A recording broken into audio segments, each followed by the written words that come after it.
If you remember कुछ दिन पहले हम लोगों ने डिस्कशन कर रहा है, few people where like 11th का कौन सा क्वेश्चन है जो हमें देखना पड़ेगा, या फिर क्या है 11th के पोर्शन में जो probably will be using in electrostatics, right? So let's discuss couple of things जो हम लोग 11th का इस क्वेश्चन में यूज करेंगे। बहुत छोटी छोटी चीजें, not anything use.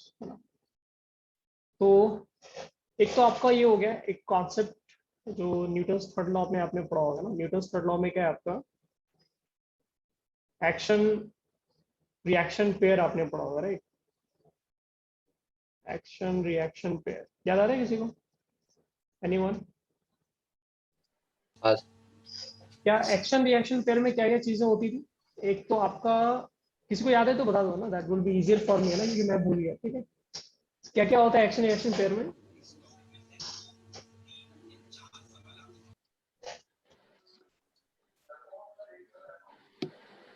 Equivalent. Sir दो ऑब्जेक्ट जो एक दूसरे के ऊपर फोर्स लगाते हैं, इक्वल। करेक्ट। सो फोर्स के बारे में क्या बोल रहे हैं हम लोग? इक्वल एंड अपोजिट होता है ना, ये तो याद आ ही रहा होगा ना। इक्वल एंड अपोजिट फोर्स था, ठीक है। एंड दूसरा क्या है, फोर्स का नेचर सेम होता है। फॉर एग्जाम्पल अगर एक्शन आपका ग्रेविटेशनल फोर्स है तो रिएक्शन भी आपका ग्रेविटेशनल फोर्स होना चाहिए ना। ऐसा नहीं कि एक्शन आपका ग्रेविटेशनल फोर्स है एंड जबरदस्ती हम लोग रिएक्शन किसी चीज को बना रहे हैं जो let's say may be magnetic force हो और मे बी इलेक्ट्रोस्टैटिक फोर्स हो, तो वैसा नहीं चलेगा। ठीक है, सो आपका एक्शन और रिएक्शन पेयर दोनों का नेचर भी सेम होना चाहिए। ठीक है, वहां पे हम लोग एक्शन रिएक्शन पेयर बोलते हैं। फॉर एग्जाम्पल मैं एक एग्जाम्पल दे रहा हूँ, हो सकता है तुम लोग भूल गए हो, काफी टाइम हो गया होगा पढ़े हुए। जैसे फॉर एग्जाम्पल ये है ना, एक ब्लॉक है और सरफेस पे रखा हुआ है एंड इस पे ऑब्वियसली अर्थ इसको डाउनवर्ड डायरेक्शन में mg फोर्स लगा रहा है, ठीक है, और ये एक नॉर्मल फोर्स लग रहा है। तो नॉर्मल फोर्स और mg जो है वो आपके एक्शन रिएक्शन पेयर नहीं है ना? ये क्लियर है ना सर? तो हाँ सर। ठीक है, ये क्लियर रखना है। क्यों? हाँ, इक्वल एंड अपोजिट है, अग्रीड। इस सिनेरियो में, नॉर्मल सिनेरियो में एन और mg का वैल्यू आपका इक्वल आएगा, जो दोनों का डायरेक्शन भी अपोजिट है, दैट इज आल्सो करेक्ट। ठीक है, बट ये नेचर क्या है, सेम नहीं होगा ना। नॉर्मल फोर्स है आपका बेसिकली वो चार्जेस के इंटरेक्शन की वजह से होता है, राइट? एंड mg जो है वो आपका ग्रेविटेशनल फोर्स है ना। तो नेचर जो पेयर का होना चाहिए वो सेम होना चाहिए। ठीक है, आपको थोड़ा सा मिस्टेक हो जाए लिखने, तो पेयर नेचर जो है पेयर का वो सेम होना चाहिए। तो हमें ये दिमाग रखना है, दिमाग में रखना है कि हम लोग आगे हम लोग कुलम्ब्स लॉ पढ़ेंगे और वहां पे हम लोग देखेंगे कि जो फोर्स लगेगा वो इक्वल एंड अपोजिट लगेगा एंड दोनों का नेचर सेम होगा। ठीक है, दोनों ही इलेक्ट्रोस्टैटिक फोर्स होंगे। ठीक है, तो एक ये कॉन्सेप्ट माइंड में आपको रखना है कि एक्शन रिएक्शन पेयर से हमारा मतलब क्या होता है। ठीक है, दूसरा एक और चीज बहुत फ्रिक्वेंटली हम लोग यूज करेंगे जो वेक्टर में होता है ना। जैसे फॉर एग्जांपल, क्योंकि इसमें वेक्टर का काफी ज्यादा यूज होगा ना, वेक्टर बहुत ज्यादा हम लोग बहुत फ्रिक्वेंटली यूज करेंगे इस चैप्टर में। तो वेक्टर में जैसे मान लो अगर मैं एक जनरल वेक्टर दे रहा, हालांकि देखो मैथ्स जितना भी इलेक्ट्रोस्टैटिक्स में यूज होगा, ठीक है, वो एक्चुअली आएगा आपका कब? जब आप 12th में जाओगे। 12th में आप वेक्टर एक चैप्टर है, मतलब आपका इंटीग्रल कैलकुलस के बाद मैथमेटिक्स के टीचर हमको सर पढ़ाएंगे। वेक्टर। हाँ, वेक्टर 3D भी एक्चुअली है ना। 3D भी हमें काफी इसमें यूज कर, काफी मतलब फिजिक्स लेवल में ना, मैथ्स लेवल में नहीं। मैथ्स लेवल पे तो थोड़ी अलग लेवल की डिफिकल्टी हो जाती है। तो वेक्टर 3D यूज करना पड़ेगा, काफी सारा हमें differential calculus as well as integral calculus use करना पड़ेगा। ठीक है, तो ये भी आपको दिमाग में रखना है। तो उसके हिसाब से क्या क्या चीजें इंपॉर्टेंट है वो फटाफट रिवाइज कर लेते हैं, so that we all are on same track. और एक बार सब सेम ट्रैक पे रहेंगे तो फिर आगे बढ़ना हमारे लिए इजी होगा। फॉर एग्जाम्पल मैं एक जनरल एग्जाम्पल लेता हूँ। जैसे आपके पास एक वेक्टर है ना, एक्स आई कैप हो गया, वाई जे कैप हो गया और जेड के कैप हो गया, या फिर जी के कैप बोल सकते हैं। थोड़ा इंग्लिश वाली फीलिंग लानी तो जी के कैप बोलता हूँ। तो यहाँ पर जो यूनिट वेक्टर है वो कैसे फाइंड करते हैं? किसी को याद आ रहा है? बताओ फटाफट, ये तो बहुत इजी है। कोई एक बोलो ना, आई थिंक कुछ माइक का इशू है। हाँ बताओ। Divide by root x square plus y square plus z हाँ, स्क्वायर। आपको क्या है, मैग्नीट्यूड से डिवाइड करना होता है ना। तो मैग्नीट्यूड कैसे निकालते हो आप? स्क्वायर रूट करके। ये सारे आई कैप जे कैप के कैप में मतलब क्या है, सारे आपके परपेंडिकुलर कंपोनेंट्स, राइट? तो आप इनको स्क्वायर कर दो तो ये आपका मैग्नीट्यूड हो गया। ठीक है, ये आपका मैग्नीट्यूड निकल गया वेक्टर ए का। एंड यूनिट वेक्टर निकालना है तो अब जो वेक्टर है आपके पास उसमें आपको मैग्नीट्यूड से डिवाइड कर देना है। ठीक है, एक ये चीज हो गई। मैं यहाँ पे स्टार लगा दे रहा हूँ छोटी छोटी चीजों से।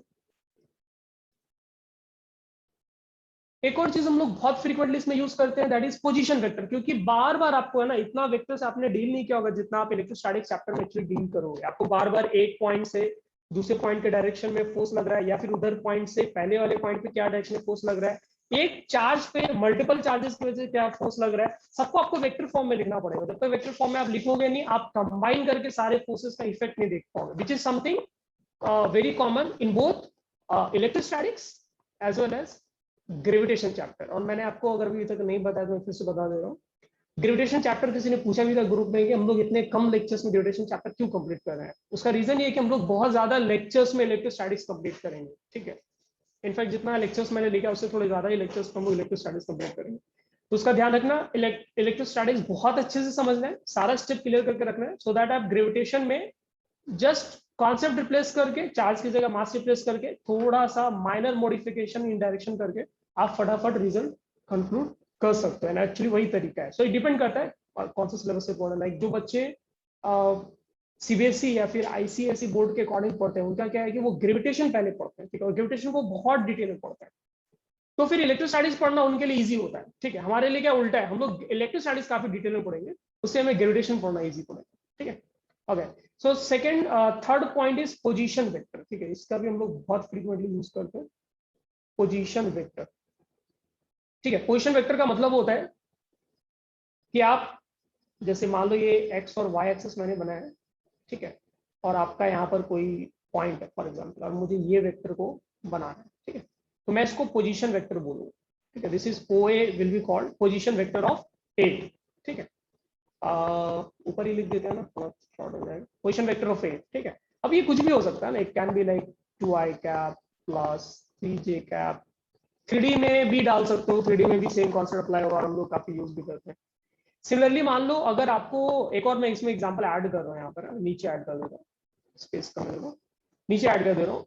मान लो आपको एक वेक्टर ए बी फाइंड करना है, तो अगर भूले नहीं हो तो मैं तरीका याद होगा, पोजीशन वेक्टर आपको दो पॉइंट्स का ए बी, मतलब ऐसा कुछ वेक्टर होगा, लेट्स से ये ऐसा ए बी वेक्टर है, ए से बी, एक पॉइंट ए से बी जाने वाला एक पोजीशन, सॉरी रेडियस वेक्टर हम लोगों ने बनाया, ठीक है, ए से बी की direction.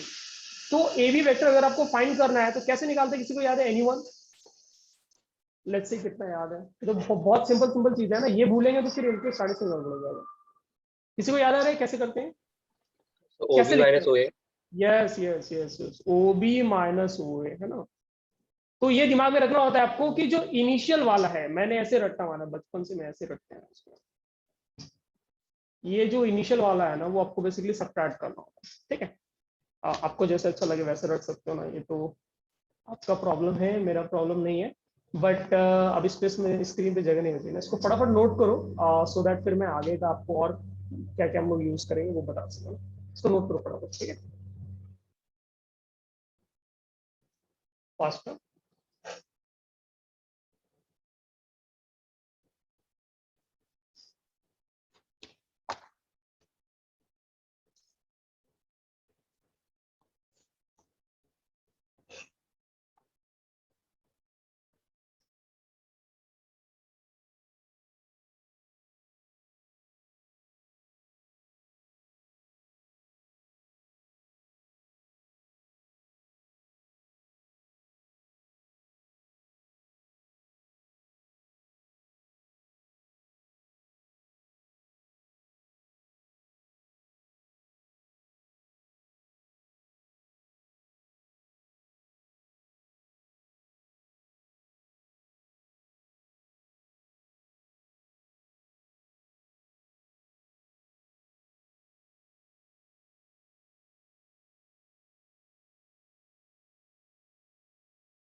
Okay so I guess काफी लोगों ने नोट कर लिया, बच्चे भी लोग फटाफट नोट कर लिया। कुछ लोग जो बाद में आए हैं, just want to remind them कि एक्चुअली हम लोगों ने जस्ट स्टार्ट किया है, वी वर जस्ट डिस्कशन कि क्या क्या 11th का छोटा छोटा कॉन्सेप्ट है जो हम लोग फ्रीक्वेंटली यूज करेंगे। तो उसमें से एक तो एक्शन रिएक्शन पेयर का कॉन्सेप्ट था कि एक्शन रिएक्शन पेयर का मतलब है बेसिकली दो फोर्सेस जो सेम नेचर के and equal and opposite direction में लग रहे हैं। न्यूटन्स थर्ड लॉ का बेसिकली आपको ध्यान रखना है क्योंकि वो बहुत फ्रीक्वेंटली हम लोग यूज करते हैं। एंड सेकंड कॉन्सेप्ट वाज कि वेक्टर अगर आई कैप जे कैप के कैप के फॉर्म में हो तो आप बेसिकली बहुत इजीली उसका यूनिट वेक्टर फाइंड कर सकते हैं और यूनिट वेक्टर भी हमें बहुत फ्रीक्वेंटली इसमें यूज करना होता है। ठीक है।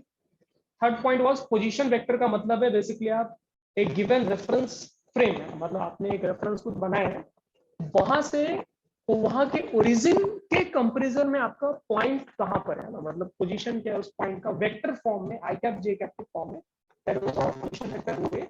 एंड इन जनरल अगर उसी रेफरेंस में आप पॉइंट ए से पॉइंट बी के डायरेक्शन में जाने वाला एक रेडियस वेक्टर बनाते हो ए बी वेक्टर, तो ए बी वेक्टर को मैथमेटिकली कैसे लिखते हैं, हालांकि जब मैथ्स में आप वेक्टर पढ़ोगे तो ये सब तो आप नींद में करने लगोगे, बट फिलहाल तो क्या है हमें होश में रह के करना पड़ेगा ना। So that is O B minus O A आपको लिखना होता है। ठीक है, मतलब जहां से जो आपका बिगिनिंग पॉइंट है वेक्टर का वो वाला उसका पोजीशन वेक्टर आप बेसिकली सबट्रैक्ट करते हो।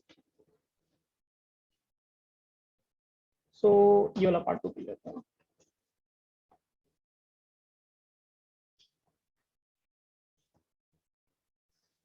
आगे बढ़ता हूँ। फिर अभी इसमें काफी सारा है, let me jump to next page. Next page पे चलते हैं हम लोग।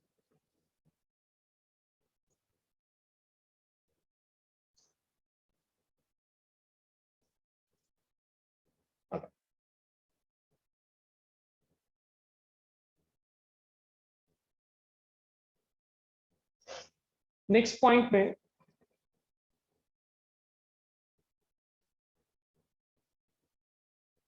मैं एक एग्जांपल ले रहा हूँ कि वेक्टर में नेगेटिव साइन का मतलब क्या होता है। ठीक है, ऑल्दो आपको पता होगा ऑलरेडी, बट कुलम्स लॉ पढ़ने के बाद लोग उसमें कंफ्यूज हो जाते हैं। फिर आधे टाइम वो क्या करते हैं कि वो चार्ज के अंदर नेगेटिव पॉजिटिव डालने लगते हैं। ऐसे फॉर्मूला होता है कुलम्स लॉ का, वो हम लोग लिखेंगे कि Q1 Q2 और R स्क्वायर। तो वहां पे लोग क्या करते हैं कि Q1 अगर पॉजिटिव है, Q2 पॉजिटिव है, पॉजिटिव पॉजिटिव डाल दिया। कुछ केसेस में जहां पे नेगेटिव का कंडीशन आता है वहां नेगेटिव डाल देते हैं, ऐसा नहीं करना। तो हमें वहां पे ध्यान रखना है कि वेक्टर हर क्वांटिटी में, हर टाइप का जो फिजिक्स का क्वांटिटी है उसमें माइनस साइन का कुछ अपना एक सिग्निफिकेंस होता है, उसका कुछ मीनिंग होता है। तो रैंडमली कुछ भी माइनस साइन अपने मन से कुछ नहीं लिख के देना, तो एक पहले से ही एक डिसाइडेड है कि उसका मीनिंग क्या होता है। फॉर एग्जाम्पल मैं एक वेक्टर बना रहा हूँ, हमारे पास है एक वेक्टर ए। ठीक है, if somebody writes minus A vector, can anybody explain to me minus A का मतलब क्या है यहाँ पर? equal and opposite. Same magnitude but opposite direction. हाँ, माइनस वे वेक्टर का मतलब क्या हुआ कि आप बेसिकली एक और वेक्टर आपने बनाया है, जो वेक्टर क्या है आपका इनिशियल वेक्टर जो ए वेक्टर था उसके अपोजिट है। तो यहाँ पर आपको ये बात समझ में आ रही है कि हम लोगों को रेफरेंस की बात करें, मतलब अगर आपने एक वेक्टर ए ऑलरेडी बनाया नहीं है तो माइनस ए वेक्टर किधर बनाया उसका कोई मतलब नहीं है। ठीक है, सो जब भी हम लोग इलेक्ट्रोस्टैटिक्स में force as a vector treat कर रहे होंगे तो वी हैव टू इंश्योर कि किस डायरेक्शन को पॉजिटिव लिया है, किस डायरेक्शन में वेक्टर को कंसिडर कर रहे हैं जिसके रेफरेंस में नेगेटिव वाला लिख रहे हैं। ठीक है, तो उसे हमें हमेशा क्लैरिटी रहे, क्योंकि देखो वेक्टर का दो चीज है ना, मैं यहाँ पे फिर से लिख देता हूँ, हालांकि बच्चों वाली चीज है बट फिर भी मैं याद दिला रहा हूँ क्योंकि एक्चुअली जब प्रॉब्लम्स आते हैं वहां पर आप कंफ्यूज हो रहे हो। तो वेक्टर में दो चीज है, एक आपका डायरेक्शन है, ठीक है, और एक आपका मैग्नीट्यूड होता है। ठीक है, और अगर किसी को याद हो डायरेक्शन का सेंस तब तक नहीं बनेगा जब तक आपने डिसाइड नहीं किया ना कि क्या रेफरेंस। ठीक है, तो मैग्नीट्यूड तो हम लोग निकाल लेंगे, मैग्नीट्यूड ऑलवेज पॉजिटिव। मैं लिख देता हूं ये, मैग्नीट्यूड क्या होगा आपका, ऑलवेज पॉजिटिव होगा। या फिर अगर नहीं है बिल्कुल भी, जो भी फिजिकल क्वांटिटी आप मेजर करें तो उसका वैल्यू ही जीरो है तो मैग्नीट्यूड जीरो हो जाएगा। ठीक है, जीरो या पॉजिटिव होता है। लेकिन डायरेक्शन में हमें ध्यान रखना है कि डायरेक्शन हमें बनाना है, हम डायग्राम बनाएंगे, डायग्राम में हम डायरेक्शन मेंशन करेंगे।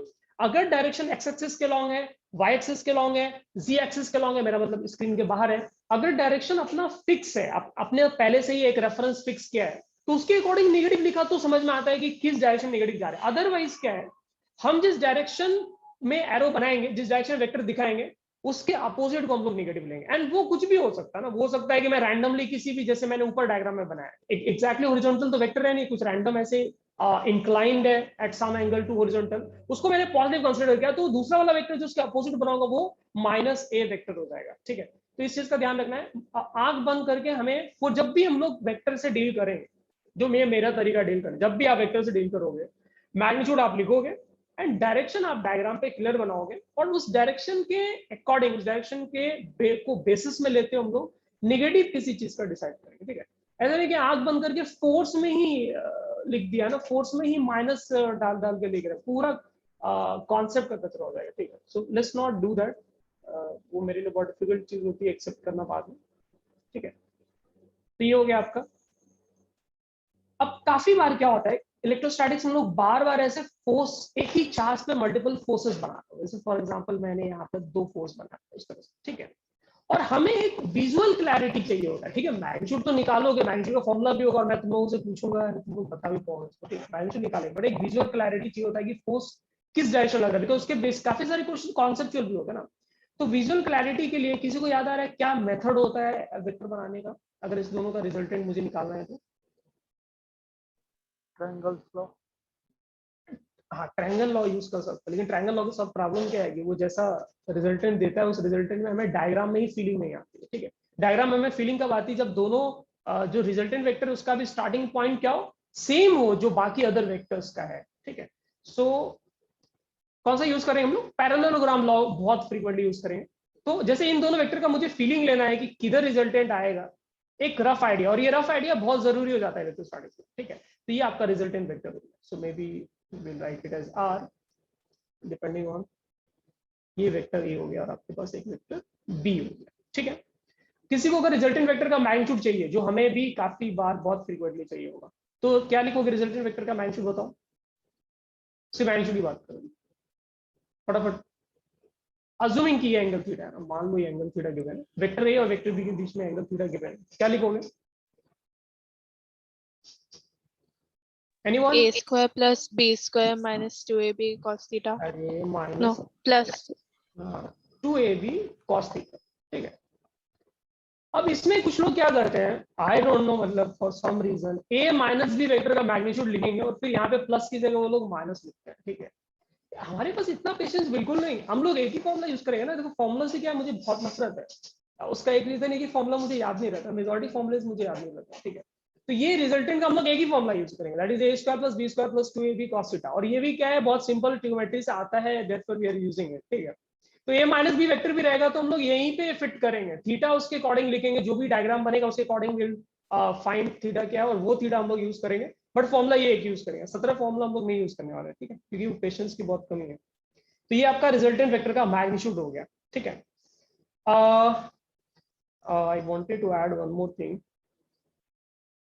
रिजल्टेंट वेक्टर जो है ना, बहुत सारा अभी हम लोग देखो, इलेक्ट्रोस्टैटिक्स में आगे के बहुत सारे चैप्टर्स में आप प्रिंसिपल ऑफ सुपरपोजिशन देखोगे। ठीक है, उसका बेसिकली मतलब ये होता है कि अगर कोई एक वेक्टर क्वांटिटी, किसी पर्टिकुलर फिजिकल क्वांटिटी जो वेक्टर है बेसिकली, अगर वो किसी एक पर्टिकुलर ऑब्जेक्ट पे लग रहे हैं और बहुत सारे ऑब्जेक्ट्स की वजह से अलग अलग वेक्टर क्वांटिटीज है, तो टोटल जो होगा, नेट इफेक्ट जो होगा, कंबाइंड इफेक्ट, सारे वेक्टर्स को आप ऐड कर दो वेक्टर फॉर्म में, आप बस लिख दो, और जो भी वैल्यू आएगा that will be your resultant effect. ठीक है, तो जैसे यहाँ पर रिजल्टेंट हम लोगों ने लिखा है, ये रिजल्टेंट को मैथमेटिकली हम लोग क्या लिखेंगे, will simply write a plus b. ठीक है, इसमें किसी को कोई दिक्कत नहीं है। ठीक है, तो आपने ये भी समझ ही लिया ना, ये भी मैंने क्लियर कर दिया। क्रॉस प्रोडक्ट का हमें यूज रेयरली कभी देखने को मिलेगा। ठीक है, एक और चीज फिजिक्स का है, जो मैथ्स का है, जो हम लोग बहुत फ्रिक्वेंटली यूज करेंगे, दैट इज, जैसे मान लो एक वेक्टर है, छोटा सा वेक्टर। ठीक है, मान लो इसको वेक्टर ए बोल रहा हूँ, और एक मैं बड़ा सा वेक्टर बना रहा हूँ। हाँ बोल। सर आप बोल रहे हो तब डिस्टरबेंस आ रहा है। ऐसा मेरा वॉइस क्लियर नहीं है? नहीं हाँ सर, सर। माइक में आपके डिस्टरबेंस आ रहा है। Is it better now? अभी ठीक है? यस। एक्चुअली क्या है ना, मेरे मतलब फ्लैट के पास में एक हेवी मशीनरी लाकर बेसिकली ग्राउंड में पता नहीं क्या वाटर लेवलिंग वगैरह कुछ कर रहे हैं। तो एनीवेज, सो ये वेक्टर है हमारे पास और वेक्टर बी है। वेक्टर बी को मुझे वेक्टर ए के फॉर्म में लिखना है, तो कितना आएगा, क्या लिखोगे बताओ? 3 टाइम्स है, साइज मैंने जानबूझ के 3 टाइम्स बनाया, तो वेक्टर बी क्या है, 3 टाइम्स ऑफ वेक्टर ए है, तो क्या लिखेंगे हम लोग? ये देखेंगे। ये लिख सकते हैं, ठीक है। ये एक्चुअली तुम्हारा मैथमेटिक्स में कॉन्सेप्ट आएगा आगे, दो पैरेलल वेक्टर्स को कैसे रिप्रेजेंट करते हैं, तो a equals to lambda b करके रिप्रेजेंट करते हैं, ठीक है। तो ये वो पार्ट हो गया। आई डोंट थिंक सो इसके अलावा हम लोग वेक्टर में कुछ यूज करने वाले हैं, जहां तक मेरे माइंड में इलेक्ट्रिक स्टडीज आ रहा है, बस इतनी छोटी छोटी चीजें होंगी, तो ये इसको फटाफट नोट कर लो। और उसके बाद थोड़ा सा मैथ्स वाला पोर्शन एक देखेंगे, मैथ्स में भी कुछ कुछ है जो हमें देखना है, क्लैरिफाई कर लेते हैं आपस में। नोट करो fast.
Done.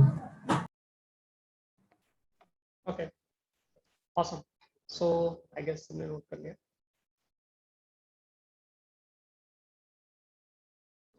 Let's jump to next page.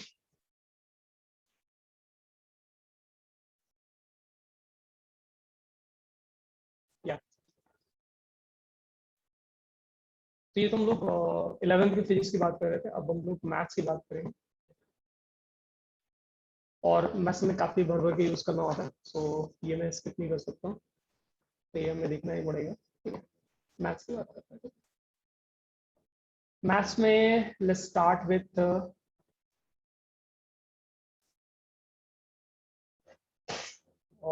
क्या स्टार्ट करें बताओ? एक काम जो डिफरेंशियल कैलकुलस और एक इंटीग्रल कैलकुलस का देख लेते हैं, क्योंकि वो तो सेकंड थर्ड क्वेश्चन में हम लोग को यूज करना पड़ेगा। सो डिफरेंशियल कैलकुलस और इंटीग्रल कैलकुलस दोनों देखना, बिकॉज डिफरेंशियल कैलकुलस का आप यूज मैक्सिमा मिनिमा फाइंड करने के लिए, कि हमारा कोई फंक्शन गिवन है, उस फंक्शन का मैक्सिमम वैल्यू कब आएगा, मिनिमम वैल्यू कब, बहुत सारे केसेस में आएगा। एक चार्ज रिंग है और उसके एक्सिस के अबाउट, एक्सिस के हर एक पॉइंट पे अलग अलग इलेक्ट्रिक फील्ड का वैल्यू आता है, हमें फाइंड करना होता है कि कहाँ पे इलेक्ट्रिक फील्ड का वैल्यू मैक्सिमम होगा, बहुत सारे केसेस हैं, ठीक है। दो चार्जेस के बीच में क्या चार्ज रखें, कहाँ पर रखें, कितना चार्ज रखें कि वो बैलेंस हो सारे फोर्सेस, तो ये सारे केसेस हमें पढ़ने पड़ेंगे। तो एक बार देख लेते हैं कि वो डिफरेंशियल कैलकुलस का फंडा क्या है, ठीक है। अप्रॉक्सीमेशन, अगेन अप्रॉक्सीमेशन भी आप काफी बार में भी यूज करोगे। So let's start with differentiation, है ना। बेसिक फंक्शन के डिफरेंशिएशन तो आपको आना ही चाहिए, ठीक है। तो फॉर एग्जांपल साइन एक्स का डेरिवेटिव कितना होता है बताओ? गलती से मैंने सी लिख दिया पहले, क्या होता है साइन एक्स? cos x होता है, ठीक है, fine. Derivative of cos x with respect to x क्या होता है? Sine Minus x. sign. minus sin x. हाँ, minus sine x. Thank God तुमने बचा लिया है ना, मुझे मैथ्स तो मेरा पहले से करा हुआ। अच्छा, इसका मीनिंग, जैसे मैं किसी फंक्शन को, मैं किसी फंक्शन को मान लो dy/dx में लिखता हूँ, इसका मीनिंग क्या है? इसका एक्चुअल मीनिंग क्या है जो फिजिक्स में हम लोग?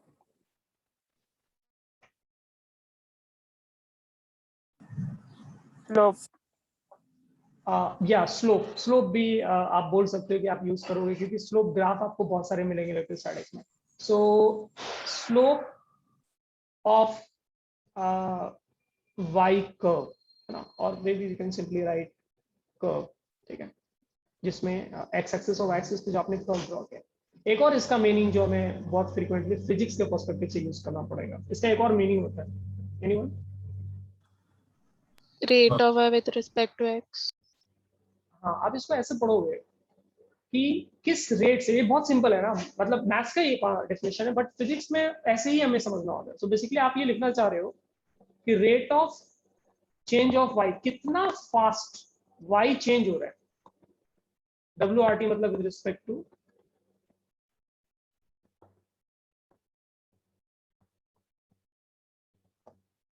थोड़ी ज्यादा रेट ऑफ चेंज मैंने डाल दी यहाँ पे, बट मैं ये लिखना चाह रहा था कि किस रेट से वाई चेंज हो रहा है विद रिस्पेक्ट टू. ठीक है, तो अगर एक्स को मैं वेरी स्मॉल, थोड़ा सा अगर मैं आगे बढ़ाता हूँ, तो वाई कितना चेंज होगा वो यहाँ से आपको समझना होता है. ठीक है. अच्छा, कुछ और फंक्शन के डेरिवेटिव, log x का डेरिवेटिव क्या होता है बताओ. ये वो फंक्शन है जो हम 1 by x. 1/x हो जाएगा, है ना. इरेज पर x का डेरिवेटिव क्या होगा? E की power Yes. x. e की इरेज पावर पर x हो जाएगा. ठीक है. अब कहानी में थोड़ा सा ट्विस्ट लाते हैं. डिफरेंशिएशन ऑफ इरेज पर -x क्या हो जाएगा? Minus e raise to power x. ये हो जाएगा माइनस ई रेज पर -x. ठीक है. रूट x का डेरिवेटिव क्या हो जाएगा? 1/2 root x. 1/2 root x. 1/2 root x. ठीक है. एंड मुझे याद नहीं आ रहा, बट कहीं ना कहीं हम लोगों ने एक ये डिफरेंशिएशन यूज करना पड़ेगा, शायद भूल गया मैं, बट आई थिंक एक काम करते हैं. इन जनरल एक्स रेज पर एन का अगर डेरिवेटिव है तो क्या हो जाएगा? कुछ वियर्ड आएगा तो मैं आपको उसी टाइम पे बताता हूँ, कोई दिक्कत नहीं. इसका डेरिवेटिव क्या लिखेंगे? एन जनरल कांस्टेंट है, can be some any number, negative So constant n n x into x raised to n minus 1. है ना. N x raise to power n minus 1. ठीक है, ये आपको ध्यान में रखना है. ठीक है. एक और फंक्शन काफी इंपॉर्टेंट है, मैं मिस कर रहा हूँ इसमें, should add. Sir x y. नहीं, हाँ, या ये तो बहुत ही इंपॉर्टेंट है ना. ये तो नींद में भी आएगा, बहुत बार आएगा ना. इसको क्या लिखेंगे? 0 जीरो होगा. कांस्टेंट फंक्शन का डिफरेंशिएशन जीरो होगा. ये मैं क्यों बोल रहा हूँ, क्योंकि हम लोग बहुत सारे ग्राफ्स पढ़ेंगे जहाँ पे हमें स्लोप वगैरह का यूज करके इलेक्ट्रिक फील्ड देख के पोटेंशियल बताना पड़ेगा, पोटेंशियल देख के फोर्स बताना पड़ेगा, फोर्स देख के पोटेंशियल बताना पड़ेगा. तो ये हमें वहां से रिलेट करना पड़ेगा. तो आपको दिमाग में रखना है कि कांस्टेंट फंक्शन का डिफरेंशिएशन जीरो होता है ना. और स्लोप है ना, किसी ने स्लोप बोला था, राइट. तो slope basically zero. Slope basically zero का मतलब क्या? Horizontal line. तो ग्राफ में कहीं कहीं पर हमें हॉरिजॉन्टल लाइन दिखे तो उस पोर्शन में जो भी क्वांटिटीज है वाई एक्सिस में, जो भी क्वांटिटी एक्स एक्सिस में, वाई एक्सिस वाले क्वांटिटी का rate of change x axis वाले क्वांटिटी की कंपेरिजन में क्या आएगा? जीरो आएगा. इन शॉर्ट, कोई भी फंक्शन या फिजिकल क्वांटिटी जिस भी वेरिएबल के रेस्पेक्ट में आप उसको ऑब्जर्व कर रहे हो, अगर वो कांस्टेंट है तो उसका रेट ऑफ चेंज कुछ नहीं आएगा, मतलब वो नहीं चेंज होगा. आप एक्सचेंज करो, वो नहीं चेंज होगा. इसका सिंपल मीनिंग इतना है. नोट करो इसको फटाफट.